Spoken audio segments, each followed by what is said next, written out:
Com a palavra.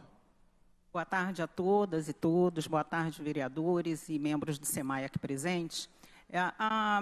As minhas colocações vão muito ao encontro do companheiro que me antecedeu, porque a gente está discutindo hoje aqui finanças. Nós estamos discutindo tomar um recurso emprestado, pagar juros. Já foi posto aqui claramente que isso aí vai representar algo em torno de R$19 a mais na conta do consumidor, isso posto hoje. E o que ainda não está claro para mim é a necessidade de se tomar esse empréstimo. Eu ainda, assim, nos diferentes momentos de discussão em que participei, ainda não ficou claro por que esse recurso tem que ser tomado emprestado, por que essa obra tem que acontecer agora. E aí eu lembro da conferência de saneamento, há 8 anos atrás, quando uma das pessoas tidas como autoridade na questão de recursos hídricos no município declarou que, no pior dos cenários, se a demanda de Rio Preto aumentasse 5 vezes, há 8 anos atrás, que o Rio Preto ainda teria água dos aquíferos para abastecimento por 100 anos. Então, eu fico pensando o que mudou nesses 8 anos apenas para que essa obra se tornasse urgente, a ponto de nós termos que buscar esse recurso pagando juros para um banco. Esse é um ponto. O outro ponto, eu resgato a fala do companheiro anterior, que é o cuidado com aquilo que nós não tivemos até aqui. Porque a gente sabe que houve mau uso do recurso, a gente sabe que houve muito desperdício, a gente sabe que até hoje existem perdas significativas de água tratada pelo SEMAI. Então, a gente sabe que a gente vive um processo de urbanização às custas de nascentes e córregos. Então, tudo isso precisa, antes da gente pensar em pegar dinheiro emprestado, em endividar o município, em sair de uma captação para outra, a gente precisa olhar pelo retrovisor e reparar os erros do passado. Então, para mim, qualquer projeto que se apresente hoje, que não olhe o retrovisor e que não apresente um plano para corrigir os erros do passado, ele já começa mal. Ele já começa com chances de não trazer o resultado a que se propõe. Era isso. Muito obrigada. Boa tarde a todos. O primeiro ponto que eu queria abordar é a urgência aparente, não da execução da obra, porque obviamente ela não vai ficar pronta instantaneamente, mas está se aprovando, propondo para os representantes do povo dessa casa que liberem recursos e comprometam as finanças públicas do município por décadas, não é? Então, essa urgência, o primeiro ponto eu acho particularmente risível. É risível mesmo, como argumento, ele beira o cômico. O Guarani é uma reserva estratégica. O Guarani está em 7 estados e 3 países.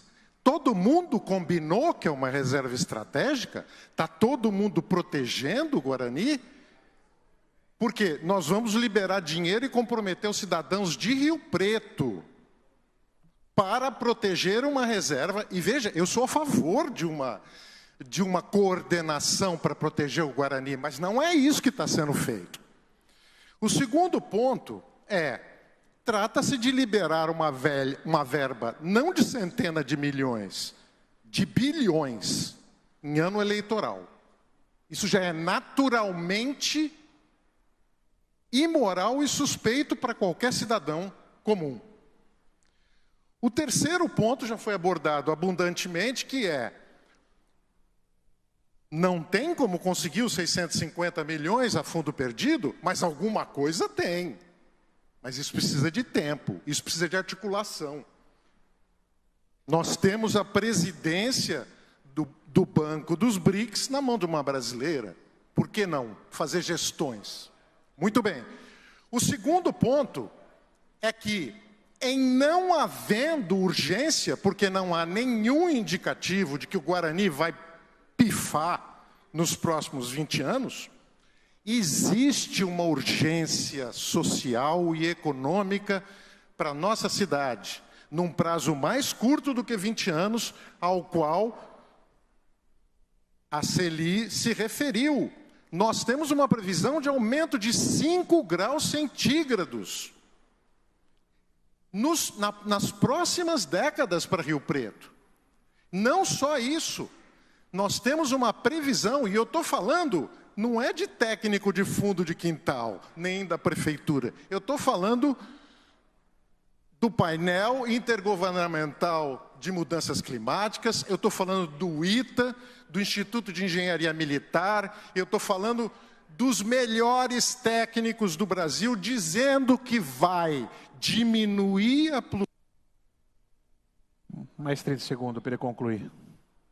Diminuir a precipitação de água, vai aumentar a duração da estiagem e nós vamos ter calor tórrido em Rio Preto. Isto é uma emergência. Ninguém diria o ano passado que o Rio Negro ia secar. Ninguém diria. Ninguém tem coragem de falar. Ninguém tem coragem de dizer que o Rio Grande do Sul ia inundar. E a mudança climática significa isso, é imprevisível. Ó, dá mais um minuto para ele concluir. Para concluir. Então, exatamente porque a mudança climática fala de eventos extremos, é temerário dizer que o Rio Grande vai ter água daqui a 20 anos baseado no histórico pregresso. O histórico pregresso enlouqueceu. Foi isso que nós fizemos com o planeta. Então está na hora de ter responsabilidade com as decisões que esta casa vai tomar, tá bom? E por último, eu queria dizer o seguinte: nós precisamos de políticas públicas à prova do futuro.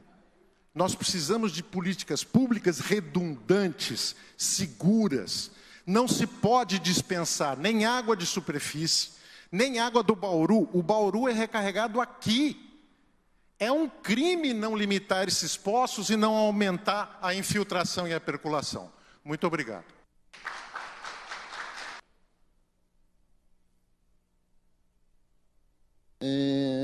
O vereador Décio falou sobre a urgência da contrair o empréstimo e o senhor Décio, vereador não, desculpa. Nicanor, eu gostaria de estar aqui falando sobre essa conferência que você citou aqui. Você citou a conferência de saneamento de 2018, né? Ou antes um pouco, foi votado em 18. Onde foi os 4 eixos, água... Então,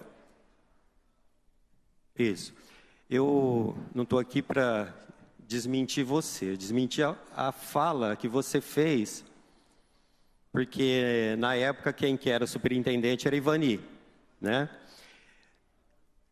Ele não está aqui, mas você disse, né, que nessa conferência foi aprovado a captação da água do Grande, na conferência. Só que no plano de saneamento, no qual eu... Não. Isso. Depois ela veio para a Câmara. Então, o que nós discutimos nessa conferência, pessoal, para os vereadores também estarem cientes, a população participou dessa conferência e disse não à captação da água do Rio Grande. Vocês estão entendendo a gravidade? E o SEMAI trouxe para cá um plano dizendo que a sociedade foi a favor. Mentira isso. Eu tenho vídeo para provar para vocês. Eu estava presente nessa audiência. O meu colega Rodolfo, que está ali sentado, ele também estava presente.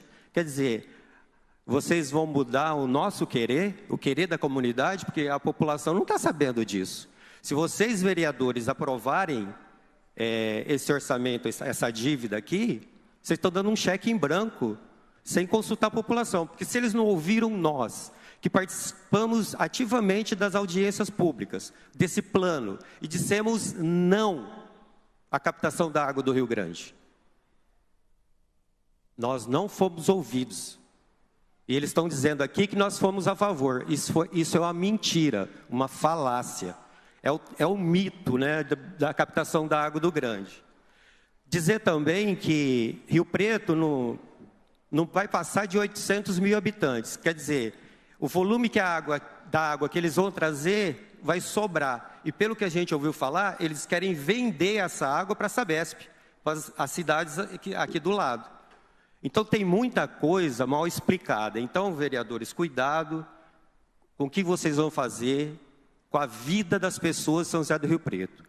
Eu acredito que não é uma solução mágica São vários pontos que o município tem que trabalhar. Por exemplo, o Nicanor sabe... Mais um minuto para ele. A gente tem um volume grande de água de reuso. Essa água tratada da ET. Essa água poderia retornar para os nossos mananciais. E a gente usar ela, descansar o Guarani, descansar o Bauru. 50% dessa água podia voltar, o resto podia continuar para ir para o Rio Grande, que é da bacia do Turvo, do Rio Preto para o Turvo, do Turvo para o Grande. Então, existe solução para o problema. Não é uma solução mágica, mas são casos pontuais que a gente, trabalhando juntos, a população envolvida, legislativo, executivo, SEMAI, nós podemos, eu tenho certeza, nós podemos chegar na solução da crise hídrica aí que a vizinha São José do Rio Preto. Muito obrigado, obrigado a todos.